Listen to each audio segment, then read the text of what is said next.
Buenas tardes, compañeros y compañeras. Agradecemos de antemano a la profesora Luisana Melo por la solicitud, la invitación para compartir con ustedes esta presentación que se da en el marco de la Unidad Curricular de Análisis de Políticas y Sistemas de Salud. Tenemos una presentación que vincula las medidas coercitivas de carácter unilateral, es importante hacer énfasis en la concepción de unilateral, con el sector farmacéutico venezolano. En este caso, la presentación discurre entre ver cómo fue ese impacto, siendo que es una cadena que está compuesta por productores, distribuidores y dispensadores. Sobre esa cadena se vinculan lo que son las casas de representación que importan y lo que son los operadores logísticos. Vamos a decir que es la cadena clásica de lo que es la industria farmacéutica o sector farmacéutico, que vamos a ver más adelante. Creemos importante poder relacionarla en el hilo histórico desde que Venezuela fue fundada como república, porque pareciera que eso es nuevo. Y en la evidencia, como tesis que queremos dejar sometida en consideración, vemos cómo se ha tejido a lo largo de estos más de 200 años de república. El sector está orientado, fortalecido al tema de la comercialización y dejando muy débil el tema de la producción y la distribución. Este análisis y este estudio cobra importancia por ser un sector de carácter estratégico, vinculado al derecho a la salud y de carácter de seguridad nacional. Considerando 200 años como república, partiendo de la firma del Acta de la Independencia en 1811. Esta primera lámina pretende ser un resumen de lo tratado en esta propuesta, expuesta como debe ser al debate y de cómo cada cuestión tratada se vincula y articula para lograr su propósito. Da inicio con elementos históricos asociados hoy con las medidas coercitivas, al poder coercitivo como lo es el imperio y la doctrina Monroe. Hacemos realce en el poder taimado, que es una noción trabajada por el profesor Antonio Broton. En contramedida al poder coercitivo, las láminas expresan la necesidad constante, orgánica, militante, no activista de superar el no desarrollo, fortalecer la soberanía en su sentido más amplio y en el foco de este trabajo lograr la seguridad farmacéutica, donde integrar el componente tecnológico es una emergencia y ver al continente de salud como un modelo de desarrollo que guarda una gran vinculación con la agricultura, el ambiente y en el foco de nuestro trabajo, la salud ambiental. Y a respecto de ello, es importante resaltar el programa de Vannevar Bush de 1945, o sea, terminado la Segunda Guerra Mundial, donde decía que la ciencia es la frontera sin fin, y esto hizo que se movilizaran recursos públicos para la innovación en salud y generó las articulaciones entre la tecnología de guerra y los servicios de salud. Dicho eso, arrancamos desde lo básico, que es una medida coercitiva, unilateral. ¿Sobre qué se aplica? Hay un elemento importante que nos sorprende, es que en la Carta de la ONU no está definida lo que es una medida coercitiva. La definición sí la vamos a encontrar en la Ley Constitucional Antibloqueo para el Desarrollo Nacional. Estas medidas coercitivas unilaterales dicen que es una medida económica comercial u otras medidas adoptadas por un Estado, grupo de estados o organizaciones internacionales que actúan de manera unilateral para lograr a un cambio de política de otro Estado o para presionar a individuos, grupos o entidades de los estados seleccionados para que influyan en un curso de acción sin la utilización del Consejo de Seguridad de la Organización de las Naciones Unidas. Esa concepción nuestra, desarrollada en la ley antibloqueo, nos va a servir de filtro para la discusión en la siguiente lámina. Cuando uno entra en el tema de la Carta de la ONU, aparecen las medidas coercitivas, pero no hay definición al respecto. Esa ambigüedad permite una multiplicidad de aplicaciones, tanto en el ámbito de la legalidad como en el ámbito de la no legalidad. En el marco de la legalidad de la Carta de la ONU y de los principios del derecho internacional, las medidas coercitivas sirven a la seguridad nacional y la paz, y entre sus acciones más concretas a el mantenimiento de los derechos humanos. Conservan estas medidas coercitivas en este marco legal la autodeterminación de los pueblos y el no uso de la fuerza para dirimir diferencias y procesos de solidaridad y contribución entre las naciones. Los órganos encargados de ese proceso, en este caso la Asamblea General, el Consejo Económico Social, el Consejo de Administración Fiduciaria, la Corte Internacional de Justicia y una secretaría, pero sobre todo no se aplican medidas coercitivas sin la autorización del Consejo de Seguridad. Los países que conforman el Consejo de Seguridad, que que son de condición permanente con poder de veto, tenemos a China, Francia, la Federación de Rusia, Reino Unido de Gran Bretaña, Irlanda del Norte y Estados Unidos. Se le suman 10 miembros no permanentes, 5 de los cuales son elegidos cada año por la Asamblea General para cubrir un periodo de 2 años. Estos miembros tienen una relación directa con los países que ganaron la Segunda Guerra Mundial, y entre ellos Estados Unidos fue el que más salió fortalecido de ese proceso de Segunda Guerra Mundial, mismo porque en su propio suelo no se libró ninguna batalla, a excepción de Pearl Harbor en la Segunda Guerra Mundial. Francia,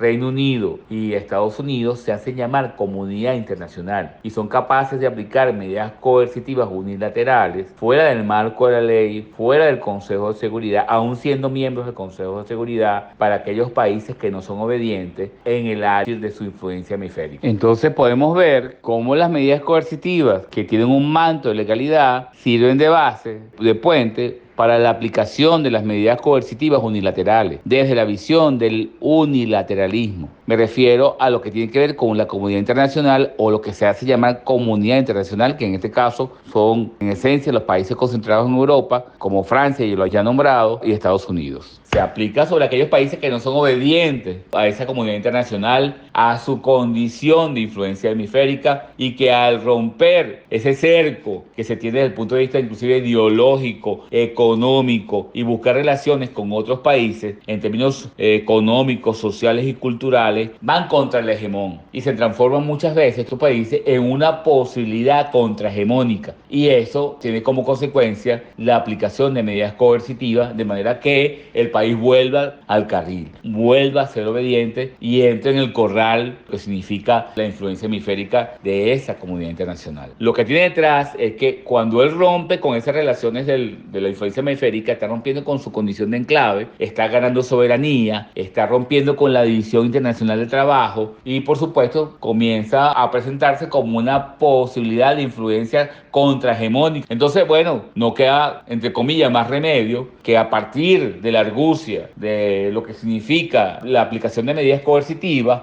yo hago una medida coercitiva de tipo unilateral, la valido con los derechos humanos. Entre esos derechos humanos está el derecho fundamental de la salud. Para los venezolanos es un derecho constitucional. Asociado a ese derecho a la salud, asociado a los servicios, a la efectividad de los servicios de salud, está el acceso a medicamentos. Y las medidas coercitivas unilaterales actúan de manera precisa en el proceso de producción, de distribución y de dispensación de medicamentos. Nada más en términos de dispensación provocaron el cierre de 2.500 farmacias que afectaron el acceso a medicamentos. Trabajó en lo cotidiano, en la subjetividad de la población, creando una sensación de minusvalía en términos de lo que significa poder tener salud, a pesar de que es un derecho constitucional. En este trance despegamos haciéndonos la pregunta: ¿qué es una medida coercitiva? ¿Cómo es posible transformar eso en una medida coercitiva unilateral? ¿Quiénes son capaces de hacer eso? Porque todos no son capaces de aplicar una medida coercitiva unilateral. Aterrizamos entonces en una cosa concreta, como es el cierre de la farmacia, que afecta un proceso que tiene que ver con el acceso a medicamentos, que está asociado a un derecho fundamental y a un derecho constitucional, que es la salud. ¿Desde cuándo se aplican las medidas coercitivas contra el país? Son todas evidentes. ¿Qué es el poder coercitivo? ¿En qué se fundamenta? ¿Cuál es en esencia su objetivo? Entonces, el poder coercitivo es violento, es una expresión de la violencia, y esa violencia tiene como resultado la obediencia. ¿La obediencia de qué? De un país que no debe ser soberano, un país que debe guardar y respetar su condición de enclave, un país que no puede dejar de pertenecer a la División Internacional del Trabajo. Eso en esencia la aplicación del poder coercitivo, porque además tiene una expresión mucho más amplia, porque está en el área de una concepción ideológica de modelo de desarrollo. Un modelo de desarrollo que lo convierte a ese país que está sometido a esa violencia en un país no desarrollado, y que es imposible que pueda desarrollarse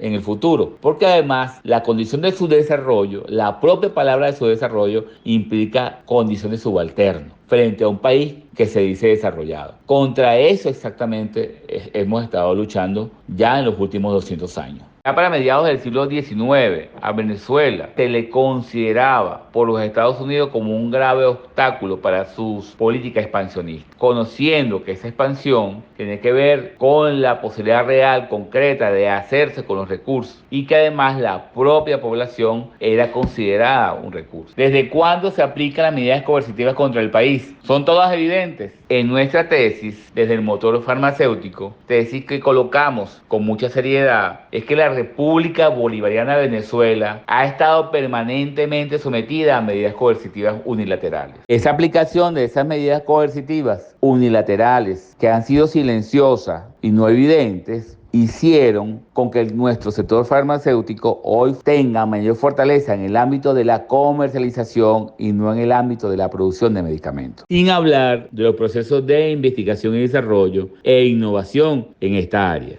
Ahora, Estados Unidos no siempre fue parte del poder hegemón. Su proceso de construcción de esa influencia hemisférica parte desde su independencia en el siglo XVIII. George Washington, padre de la independencia de Estados Unidos, manifestaba el 17 de septiembre de 1796 que Norteamérica, en este caso América, tiene un hemisferio para sí misma. Por tanto, es un continente americano para su propio país. De alguna manera, esta es una expresión de lo que sería después el llamado patio trasero de Estados Unidos, que tiene que ver con toda Centroamérica y América del Sur. Canning, que llegó a ser primer ministro de Gran Bretaña, llegó a expresar en 1824, decía: Hispanoamérica es libre y si nosotros no administramos mal nuestros asuntos, es inglesa. Un año antes, en la cual George Canning manifestara que América podía ser inglesa, aparece James Monroe con su doctrina Monroe. Manifestar la doctrina América para los americanos, aunque muy altruista, la doctrina Monroe, que buscaba la no intervención de las potencias de nuevo en los territorios americanos. Esta doctrina guarda detrás de ese proceso la orientación que después se le dio como una doctrina que terminó siendo, manifestándose en medidas coercitivas unilaterales como las tenemos hoy. Es importante también señalar que Venezuela sufrió una invasión por parte de Gran Bretaña en lo que hoy se considera la zona de reclamación, en este caso la Guyana Esequiba. Esa invasión representó una pérdida de casi 160.000 kilómetros cuadrados para Venezuela, y quienes participó en la posibilidad de que eso sucediera fueron los Estados Unidos. Podemos ver como un indicador, como George Washington hablaba del patio trasero, un manifiesto, pero ya apuntando hacia ello, como Monroe manifestaba América para los americanos, América es nuestra, y como los ingleses decían de forma taxativa, de forma directa, que bueno, si no administramos mal nuestras acciones, América puede ser inglés. Estaba en pleno proceso de la revolución industrial. Y la revolución industrial, por supuesto, atañe al proceso de la industria farmacéutica. De manera que todo lo que tenemos aquí, nuestro desarrollo o nuestro no desarrollo en los procesos industriales asociados al tema farmacéutico, no son casualidades. Veremos más adelante cómo un proceso de la pretendida modernización del Estado inclusive evitó la posibilidad de que nosotros hiciéramos otro camino, mismo porque estas potencias se encargaron de que eso no sucediera. Somos capaces de decir respetuosamente, con mucha fuerza, que las medidas coercitivas unilaterales, que ahora son evidentes a partir de 2015, siempre fueron aplicadas sobre nuestro país. Si queremos construir el ideario de la influencia hemisférica, tiene más de 200 años. Participan distintos actores, quizás Estados Unidos lo más en los últimos 100 años, pero vemos cómo la actuación como comunidad internacional no es algo nuevo. Mismo porque los intereses de esas grandes potencias, independientemente de las contradicciones, siempre coinciden y siempre han coincidido para convertir a estos espacios en territorio. Y cuando se habla de territorio, no se habla de espacio social, se habla de territorio. Y cuando se habla de territorio, como ya hemos dicho, los seres humanos que hacemos vida en estos espacios somos parte de ese recurso y parte de ese territorio. En concreto, somos susceptibles de explotación para su modelo de desarrollo. A pesar de América para los americanos, se dieron una serie de invasiones en el siglo XIX en la cual Estados Unidos no intervino. Estas intervenciones se van a dar sobre los territorios, sobre los principales puertos, cursos de agua, y en esas intervenciones tenían detrás todo un elemento, vamos a decir, de hacerse con la soberanía de esos estados, pero también hacerse de mercado. Coincide Estados Unidos con esta línea de acción, de manera que como comunidad internacional también tenía interés en la explotación de esos espacios y de esos mercados. En contracorriente, a pesar de haber salido en condiciones de debilidad de la guerra de independencia, Vargas orientaba sobre la necesidad de que los estudiantes conozcan sobre botánica y química. Ordena, con ayuda de Agustín Candoll, la creación del Herbolario de Venezuela. Ahora, casi 200 años después, estamos en ese mismo proceso. Si hacemos adelante en el tiempo, las facultades de farmacias orientaron a los nuevos sujetos a la comercialización de productos y no a la investigación y desarrollo y producción de productos farmacéuticos. Ahora, esto no es casual y vamos a ver cómo el modelo biomédico se fue imponiendo y cómo esa formación hace parte del modelo biomédico y además hace parte del complejo industrial farmacéutico financiero que evita el desarrollo de la industria farmacéutica de los países no desarrollados. Esos procesos no son casuales y eso es importante hacer conciencia de ello. Ya para 1826, el doctor José María Vargas, quien fuera presidente de Venezuela en 1835, en su juicio La medicina colonial, señala a los farmacéuticos de sus tiempos por el desmedido afán de lucro y el desprecio por la vida humana, puesto que los medicamentos se vendían con exagerada ganancia. Decía que lo genuino de la medicina india para sus tiempos ya estaba extraída de la sanción respetable de la experiencia, de su cuerpo de doctrina, y que la pérdida de sus méritos se basó en el afán de lucro y en las ganancias a costa de la vida de los semejantes. En ese momento éramos la Gran Colombia. Al separarse Venezuela de la Gran Colombia, entre 1830 y finales del siglo XIX, la economía nacional va a estar dominada por el Imperio Británico. Veamos hoy cómo este Imperio Británico, diluido en su expresión por el Imperio norteamericano, nos roba nuestro oro. La economía venezolana va a estar influenciada por el Imperio Británico. Participa en el mercado nacional en algunos momentos de dificultad de las relaciones entre estas naciones, los alemanes y empresarios norteamericanos. Pero mayoritariamente es el Imperio Británico que más preponderancia tiene en la modelación de la modernización del Estado, con una máxima expresión en el periodo guzmanato por casi 20 años, periodo presidido por las ideas de Guzmán Blanco. Esta modernización contempla la inversión en la construcción de ferrocarriles, principalmente, cuestión que de forma intermitente se va a mantener hasta 1970. Destaca que la construcción de los ferrocarriles tiene involucrados los principales puertos de Venezuela, como La Guaira, Puerto Cabello, Bolívar y el tramo Aró-Tucaca. Esta forma de la construcción de los puertos es lo que se conoce como hinterland. También se le conoce como archipiélagos comerciales, punto de desarrollo a partir de un puerto que tiene un territorio desconectado del poder central y del mercado nacional. Este sistema de explotación de las relaciones comerciales, así como de los recursos que están en el área de influencia del puerto, tienen carácter extractivista y pueden responder a un espacio temporal. Además, los británicos impusieron su política desigual de libre comercio, tendientes a eliminar las restricciones establecidas por la política mercantilista. Cuando decimos desigual, pensemos que el Imperio Británico está en su asentamiento de la Revolución Industrial, mientras que Venezuela, destruida por el proceso de independencia, está fundada su economía en el cacao y en el café principalmente. Cabe la pregunta, ¿se estaba transformando Venezuela en un enclave? Diríamos que sí, y es la modernización del Estado bajo la estrategia del progreso que implicó la centralización de las decisiones con la creación de la Constitución de 1881. De este modo, la nueva estrategia de expansión del capitalismo encontraba una respuesta política adecuada en lo que se conoce como la fórmula del progreso latinoamericano, que implica inmigración, ferrocarriles y capitales. El Imperio Británico, con su noción de progreso, con su elemento operacionalizador, que es la modernización de los estados, permitió avanzar en función de absorber y homogeneizar las sociedades en el siglo XIX.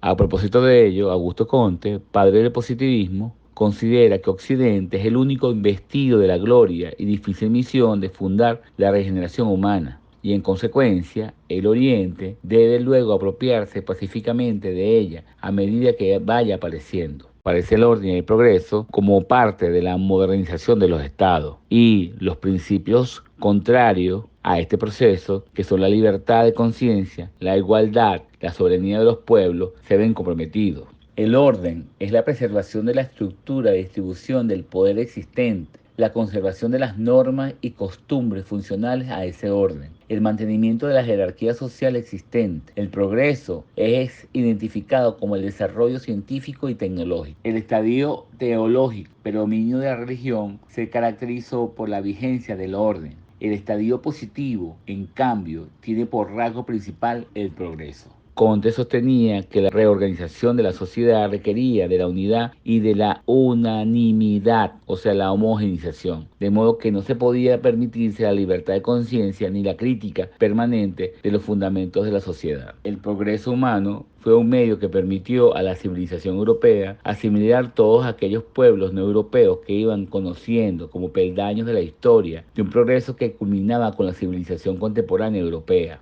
Gracias a la fe en el progreso y en la unidad de la humanidad, premisa indispensable de esa idea que fue tomada por la cristianidad, los europeos pudieron transformar la heterogeneidad que percibían en una serie de sociedades en una progresión única y ordenada a lo largo del tiempo, que abarcaba a todos los pueblos del mundo, desde los más primitivos a los más avanzados. Para los europeos, su propio pueblo era el que se encontraba a la cabeza de esa escala. Como una expresión en sudamericano, lo vamos a ver en las expresiones de Juan Alberdi, político creador de la Constitución de Argentina de 1853. Decía, en América todo lo que no es europeo es bárbaro. Queremos que los hábitos de orden, de disciplina y de industria prevalezcan en nuestra América. Siendo Alberdi un digno representante del proceso de progreso y modernización del Estado, manifestaba una de las estrategias de ese proceso, que era la migración de europeos a América, porque los europeos tenían la condición de poder civilizar a los incivilizados, en este caso a lo que él llamaba bárbaros. Decía, este es el medio, el único medio de que América, hoy desierta, llegue a ser un mundo opulento en poco tiempo. La planta de la civilización no se propaga de semilla, es como la viña, prende el gajo. Esta visión de mundo aún está vigente, prevalece. Como dijera recientemente un presidente argentino, los mexicanos salieron de los indios, los brasileños salieron de la selva, pero nosotros los argentinos, che querido, llegamos en barco. Otra expresión de la prevalencia del positivismo en la sociedad actual lo vamos a ver en la bandera brasilera. En letras pequeñas, dentro de la bandera aparecen orden y progreso, como un elemento fundacional de lo que implicó el Estado de Brasil. Estas ideas de progresismo son actuales y permanecen arraigados. Los vemos en campañas electorales, en la narrativa cotidiana como sinónimo de avance, desarrollo, evolución, entre otras terminologías heredadas del discurso de la modernidad. La idea de progreso de Comte se fundamentaba también en la diferenciación patriarcal por género. Afirmaba que la subordinación de la mujer es natural y se mantendrá en la nueva sociedad. El sexo femenino, según Comte, se halla en un estado de infancia perpetua. Entonces, progreso y modernización del Estado, que implica que puertos, teléfonos, ferrocarriles, introdujeron una mayor eficiencia en la etapa de distribución de la producción, pero básicamente no alteraron ni la forma, ni el tipo, ni la magnitud de la producción venezolana. Seguimos produciendo café y cacao. Los procesos de modernización en la producción se centró en la explotación agropecuaria de carácter extractiva. Fue llevada a cabo por grupos ligados a la vieja oligarquía, respondiendo a un mercado internacional en expansión, que requería el surgimiento de áreas económicas complementarias para satisfacer su demanda creciente de materias primas y alimentos. Mientras nosotros, como sociedad venezolana, estábamos en ese proceso de progreso, ¿qué pasaba con la industria farmacéutica? El desarrollo de la revolución industrial, desde 1760, montó en su proceso a la ciencia química y botánica entre mediados y finales del siglo XIX. Logró sintetizar el ácido acetil salicílico. De esta manera queda desplazada el uso de las plantas, de la botánica, como una ciencia vinculada al cuidado de la salud. Aparecen los procesos de producción, distribución y dispensación de medicamentos. La industrialización de producción y distribución de los medicamentos absorbe las fórmulas galénicas, principios activos y excipientes. Cambia el papel de la farmacéutica, cambia el papel del farmacéutico dispensador como garantía de la seguridad, calidad y efectividad del producto. Este nivel de garantía lo precede el desarrollo de la teoría microbiana, que sugiere la especificidad de los fármacos. Los ensayos clínicos ya con uso de animales se establecen en los laboratorios de farmacología. ¿Cómo ilustrar lo que ha sido el crecimiento de una industria farmacéutica? Nos vamos a valer de Bayer para dar una idea de lo que eso significa. Bayer es una empresa alemana fundada en 1863.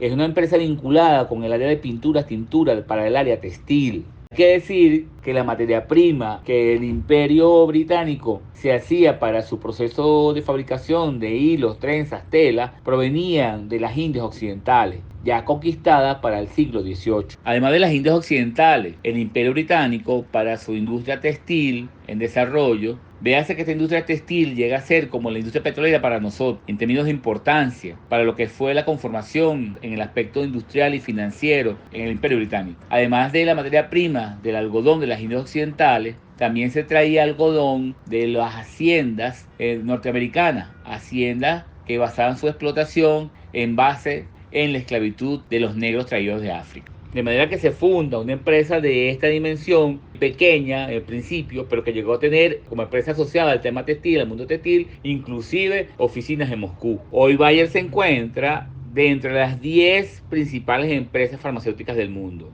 Ya para 1897, Bayer logra sintetizar a partir de la planta de quina el ácido acetil salicílico y registra esta patente en lo que se llama la Oficina Imperial de Patentes de Berlín.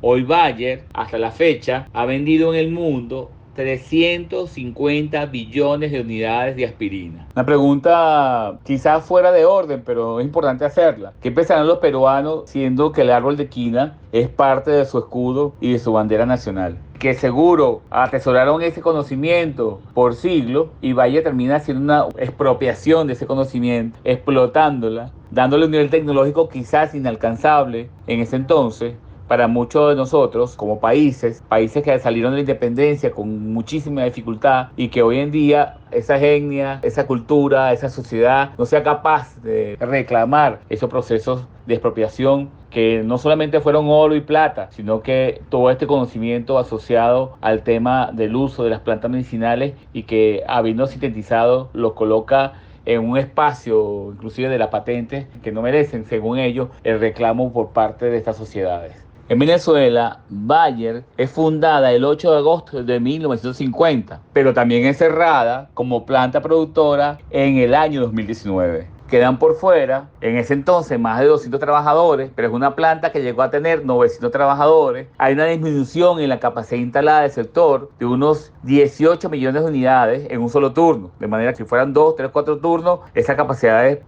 fueran mayor. Y Valle de Venezuela, no solamente estamos hablando de las moléculas producidas nacionalmente, sino las que importaban. Y las que importaban tenían alto valor terapéutico, en este caso en el área oncológica y en el área de anticonceptivos. Entonces, como una empresa de este tamaño, que comenzó siendo una empresa de pintura, asociada al proceso de conquista de los británicos, asociada al proceso de esclavitud de los negros de Norteamérica, se convierte en un monstruo que hoy en día, además, en esa condición de bicéfalo, decíamos, es capaz de comprar Monsanto, siendo quizás una de las compras más importantes que se dan en este siglo a propósito de una compañía grande que compra otra compañía grande. Y la compra para desaparecerla. Al absorberla, toma las dos condiciones de salud animal, salud vegetal y salud humana. El cierre de esta planta se da en pleno efecto de las medidas coercitivas en el año 2019. Insisto, se lleva consigo la posibilidad del acceso a moléculas que son de importancia terapéutica. Y por eso es importante posicionar el hecho de la necesidad de ver a la industria nacional farmacéutica, independiente de los capitales que tienen, que son de capital privado, sobre la cual puede haber algún prejuicio que sea de capital privado, al ser nacionales, son empresas que son reguladas por el Estado y por supuesto son de carácter de seguridad de la nación. En la suspicacia vemos como estas transnacionales pertenecientes al complejo industrial farmacéutico son capaces de producir nacionalmente moléculas de baja importancia sanitaria. Y a propósito de estar en el país, comercializan entonces moléculas o principios activos para enfermedades llamadas a alto costo, como en este caso las oncológicas, e incluso medicamentos o preventivos como los anticonceptivos. Además vemos como otras empresas con más de 60 años en el país no han sido capaces de hacer la transferencia tecnológica para la producción de moléculas, en este caso de alto costo, como las oncológicas. Por tanto, la imposibilidad de desarrollo de la industria nacional hace con que no tenga competidores en esos tipos de medicamentos, que muchas veces están concentrados en pocos pacientes, pero en términos financieros, vamos a decir, son de altísimo valor, dejando a la industria nacional, por decirlo de alguna forma, los medicamentos considerados genéricos y los considerados esenciales, que para ellos son de poco valor financiero. Sin hablar de los medicamentos para la tuberculosis o para la malaria, considerados, o así se dice en términos generales, medicamentos huérfanos. Estas grandes industrias corporativas transnacionales tienen en el mundo la capacidad de intervenir de forma directa o indirecta en los procesos regulatorios sanitarios del mundo. Esta desregulación sanitaria, entre comillas, le permite no solamente no tener competidores en términos de las moléculas, sino que además aquellos que compiten pueden competir de forma desigual respecto a la fuerza financiera que puedan tener, que va además asociado al nivel tecnológico de desarrollo de ciertas moléculas que para estos estados se consideran, entre comillas, inalcanzables. Obviamente, en la reflexión, y nos podemos estar haciendo la pregunta, ¿qué hemos hecho o qué debemos hacer para que a nosotros como país, después de la evidencia de estas medidas coercitivas, sabiendo o colocando que muchos de estos procesos son medidas coercitivas silenciosas, no nos vuelva a suceder lo mismo? De manera que las transnacionales que hoy se fueron, la gran mayoría, que tenían un dominio de mercado mayor al 60%, dejando apenas 40% para la industria nacional, no nos vuelva exactamente a colocar en el mismo punto. Debemos estar atentos. El Estado, el gobierno nacional, el motor farmacéutico tiene que estar, y estamos atentos a que no nos vuelvan a colocar en la misma situación. De manera que la industria nacional, insisto, hay que reforzar su proceso, y en este momento estamos orientados a que se haga un esfuerzo enorme en los que los procesos de ciencia, tecnología, investigación e innovación,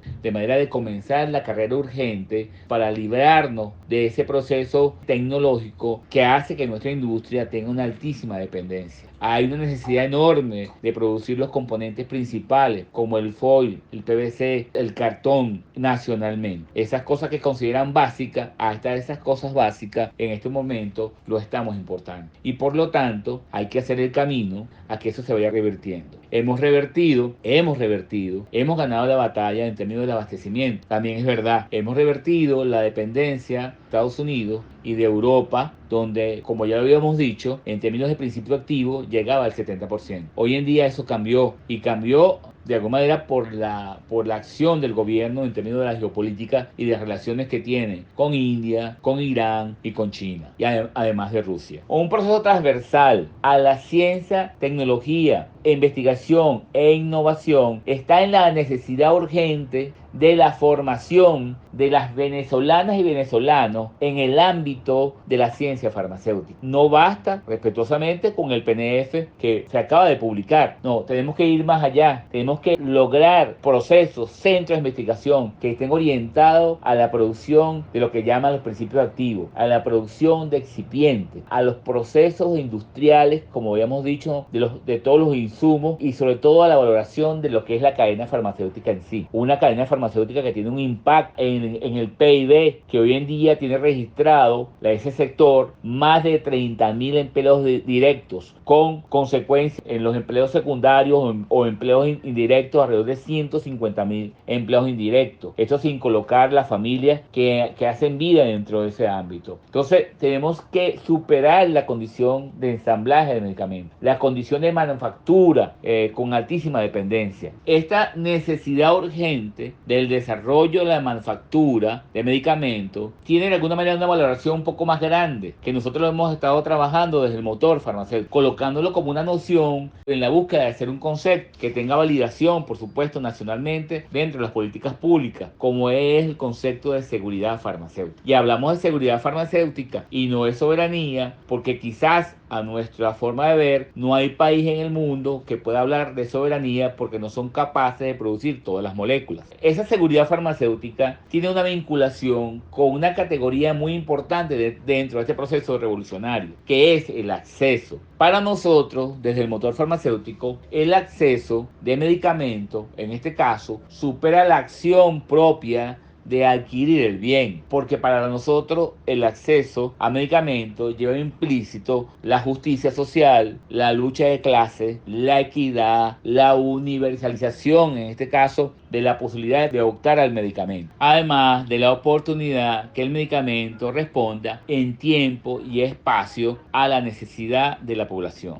Últimos comentarios. Hasta ahora, en términos de los imperios, pasamos de la sustitución del imperio español por el imperio británico y teníamos en vista el imperio de Estados Unidos y el imperio alemán, todos participando de la posibilidad de los nuevos mercados en América, sea por la vía pacífica o por la vía de la acción militar como imperio. Todos, y a pesar de las contradicciones, actuando de manera coincidente para la explotación del nuevo territorio. Tenemos a George Canning y a James Monroe como dignos representantes de estos imperios. De manera que la expresión de la comunidad internacional que hoy tenemos, que se alía para aplicar las medidas coercitivas unilaterales a Venezuela, tiene su expresión ya en el siglo XIX. En la revolución industrial de base tecnológica se generan procesos que tienen como antecedentes el desarrollo de las ciencias básicas. Teorías como la microbiana son fuentes del desarrollo de la industria de los medicamentos. Es así como esta industria, que comenzó con el desarrollo de desparasitantes, como por ejemplo Pfizer, fundada en 1849, y de analgésicos como Bayer, terminan hoy creando, ejemplo, farmacogenética, cuestión que relaciona la individualidad del sujeto en su condición de enfermo y el tratamiento más adecuado a ser administrado. Ahora, esta industria con esta dimensión tiene una relación directa con el desarrollo del petróleo. En primer lugar, por las investigaciones en química fina, que implican procesos de síntesis tanto en la química pura como en los procesos biotecnológicos, considerados ambos en la misma categoría. En segundo lugar, por estar la Fundación Rockefeller, dueña de la Standard Oil Company, involucrada además del control de nuestro petróleo, llegando a ser la redactora de la Ley de Hidrocarburos a principios de 1921 y 1922, derogando por fuerza la Ley de 1920, que tenía amplias ventajas para el país y orientada al control de la industria naciente. Tiene la Standard Oil Company, a través de la Fundación Rockefeller, una relación directa con la aparición o la creación del relatorio Flexner, que orientó la formación y los sistemas de salud a su condición biomédica. Orientación filosófica, técnica y administrativa, que es altamente consumidora de tecnología sanitaria, y los medicamentos se encuentran en esa categoría. Hoy, en pleno comienzo del siglo XXI, la familia Rockefeller, cuya enorme fortuna se originó en torno a los negocios petroleros, anunció que su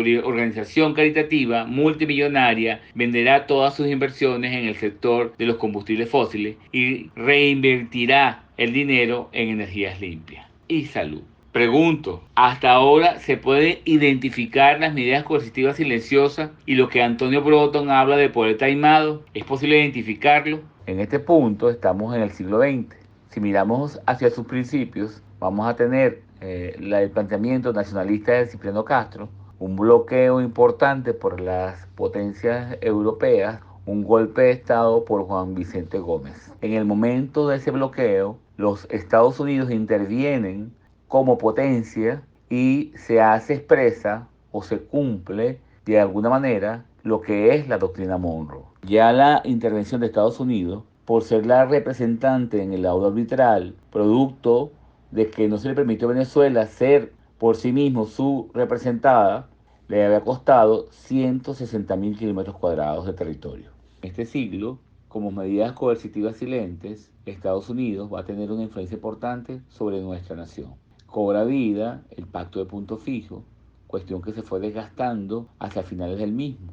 Veamos cómo la sociedad civil comienza a ser parte o a tomar parte de lo que es el gobierno y el Estado. Sucede el Caracazo y la irrupción del presidente Chávez en la década del 90. Llega a la presidencia, aparecen las leyes habilitantes, se produce el golpe de Estado del 2002, de ahí la presión constante del imperio norteamericano sobre Venezuela, porque al hacer un camino distinto, buscó salir de la influencia hemisférica, se convirtió en un elemento antihegemónico y por tanto la presión de todo tipo la vemos hasta ser convertida en el 2015 en una amenaza inusual. Esas medidas coercitivas unilaterales aplicadas por Obama desde 2015 van dirigidas al cambio de gobierno, al cambio del proceso antihegemónico que tenemos como país, al cambio de buscar nuestra propia soberanía, cuestión que el presidente Nicolás Maduro ha defendido con honor. Esta condición de amenaza inusual, a partir de la aplicación del decreto Obama en el 2015, hace que se sucedan una serie de aplicaciones de medidas coercitivas unilaterales. Y en su condición de unilateral implica que no han sido aprobados por el Consejo de Seguridad de la ONU, que van contra el derecho internacional. Esta aplicación de medidas unilaterales que rondan las 1000 acciones son aplicadas sobre la venta de nuestro petróleo, sobre los ingresos, sobre los sistemas financieros, sobre los sistemas logísticos y por supuesto no podría escapar a ello lo que es la industria farmacéutica pública y privada, sobre la cual incluso se ha llegado a establecer medidas coercitivas de orden secundario, de manera que el tema reputacional hace con que muchas de estas empresas, con esa excusa, abandonen el país, sobre todo las de tipo transnacional, afectando de primera mano todo lo que es la capacidad instalada nacional, que llegó a tener unos 1000 millones de capacidad de producción de medicamentos. De manera que van a salir unas marcas de guerra, producto de esa posición de ser una acción antihegemónica, de habernos salido de lo que es la influencia hemisférica de la potencia y del imperio de Estados Unidos. Y en términos de lo que es la industria farmacéutica, estas medidas coercitivas unilaterales aplicadas a partir de 2015 van a dar como resultado el cierre de más de 2.500 puntos de farmacia, la pérdida del crédito dentro de la cadena farmacéutica, la movilización de medicamentos, que hasta 2014 llegó a ascender a 710 millones de unidades, llegó a caer a 150 millones de unidades en el 2019. Más de 80% en caída en términos de movilización de medicamentos, que implica la producción nacional y la importación complementaria. El per cápita de medicamentos esenciales cayó a menos de 1 en el 2018. En términos gráficos, si nos tocaba ir por un antibiótico, si nos tocaba ir por un tratamiento antihipertensivo, era imposible que dos personas pudieran comprar al mismo tiempo ese medicamento en una farmacia. Y si lo colocamos en términos territoriales, podría ser que podías conseguirlo en Caracas, pero en Tamacuro era de seguro que no ibas a conseguir un medicamento esencial en ese año. De ahí venimos. Hoy, de cada 7 medicamentos producidos en el país, 4 son esenciales. El impacto que las medidas coercitivas tuvieron sobre los servicios de salud de la área privada hizo con que el sistema público recibiera alrededor de más de 130 millones de consultas, cuando por lo general el sistema público tendría entre 57 a 70 millones de consultas. La realización per cápita de medicamentos por consulta, por supuesto, bajó. En una consulta generalmente tenías la posibilidad de unos 10 medicamentos como tal. Llegaron a bajar a 2 y hasta 1 medicamento por consulta, por producto, en este caso, de la aplicación de las medidas coercitivas unilaterales. La dependencia en términos de principios activos y excipientes de Estados Unidos y Europa llegó a estar en el orden del 70%, de manera que la aplicación de las medidas coercitivas tuvieron en esta dependencia una altísima facilidad para ser aplicadas. El cierre de las transnacionales, como ya lo habíamos dicho anteriormente, de Bayer y técnicamente Pfizer, impactaron en la operatividad de los procesos productivos nacionales y sobre todo en moléculas de alto tenor o de alto valor terapéutico. Producto de la aplicación de estas medidas coercitivas, se puso en riesgo y se ha puesto en riesgo todas aquellas personas que hacen uso de los llamados medicamentos de alto costo, en este caso oncológico, diálisis, entre otros. ¿Cómo se identifican las medidas coercitivas silentes? Se identifican en el desarrollo jurídico para la gestión y acción de la ciencia farmacéutica, de manera de asegurarse la relación orgánica con el sistema biomédico. La medicina basada en la evidencia eleva constantemente su nivel y la relaciona con la seguridad ontológica. El diseño de la formación tecnocrática desprovista de visión antihegemónica colabora o contribuye a que esto sea hegemónico. Las estrategias de promoción y prevención de la salud están subyugadas por esta relación. Esto implica un alto costo financiero para el sistema de salud. Han impedido la expresión orgánica de la participación protagónica. de tal forma que existe una tendencia a planificar dentro de la CIT de forma unidireccional. El presupuesto, el que necesitamos, debe nacer en la CIT.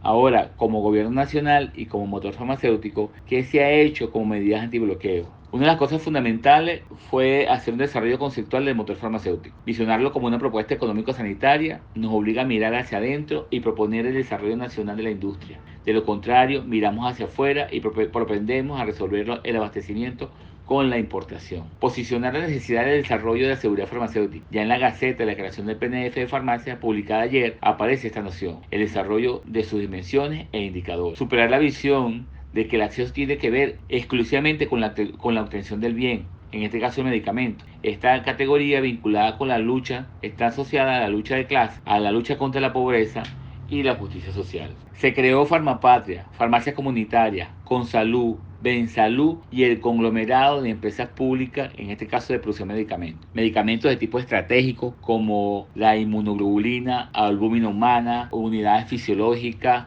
sólidos, medicamentos para la malaria, contra la tuberculosis, medicamentos asociados al tema de salud mental, vacunas. Se procede a consolidar administrativa y financieramente y darle institucionalidad y operatividad a estas empresas, que además fueron víctimas más que el área privada de la aplicación de las medidas coercitivas unilaterales. Proceso de desinversión importante, producto de establecimiento de prioridades del ministerio, obvio e importante, hicieron con que estas empresas cayeran en su operatividad. Hoy se está recuperando su presupuesto y vamos en vía a consolidar su proceso productivo. Y en base a la ley antibloqueo, se ha considerado las inversiones necesarias para reactivar las empresas estatales en el área de medicamentos, en el marco del Centro Internacional de Inversiones Productivas. Revertir la relación de dependencia con los centros productores de materias primas excipientes y mirar hacia lo que son las relaciones geoestratégicas como Irán, India, China y Rusia. Recuperar la producción privada de medicamentos. Pasamos de 154 millones de unidades movilizadas por la cadena farmacéutica en el 2019 a 210 millones de unidades en el 2021. Se pasó de 1.000 tipos de medicamentos movilizados a 5.000 tipos de medicamentos en el 2022. La recuperación del crédito dentro de la cadena farmacéutica privada, la recuperación de unos 400 puntos de farmacias independientes hasta el momento. Preponderancia a la necesidad de desarrollar los fitoquímicos y fitomedicamentos en base a nuestra biodiversidad. Ya se tiene listo el registro para el censo de los actores que hacen vida en este ámbito. Desarrollo del PNF de farmacia. Apenas ayer salió su publicación y tenemos el compromiso desde el motor farmacéutico y como parte orgánica de este gobierno de que eso se concrete, de que tengamos farmacéuticas con una visión orientada y asentada en el tema productivo y en el tema de la investigación, la ciencia y la tecnología. Publicado ayer 3 de agosto del 2022. Todo este proceso de investigación está sustentado en un sistema de carácter estratégico llamado Sistema Integral de Control de Medicamentos, creado en el 2012 e implementado en el 2014. A la fecha, este sistema tiene alrededor de 22 millones de datos, ya que es una altísima fuente de estudio para la investigación y para la planificación estratégica en cuanto al abastecimiento de medicamentos, en cuanto a la producción de medicamentos, en cuanto a la investigación sobre medicamentos. Muchísimas gracias, Luisana, muchísimas gracias, compañeros estudiantes. Insisto, es una puesta en escena de lo que hemos estado haciendo y está sometida, por supuesto, a los juicios que ustedes consideren. Estamos a la orden, si en algún momento querramos un poco ampliar esta información a través de Luisana y de la unidad que se está manejando, en este caso de la maestría. Gracias.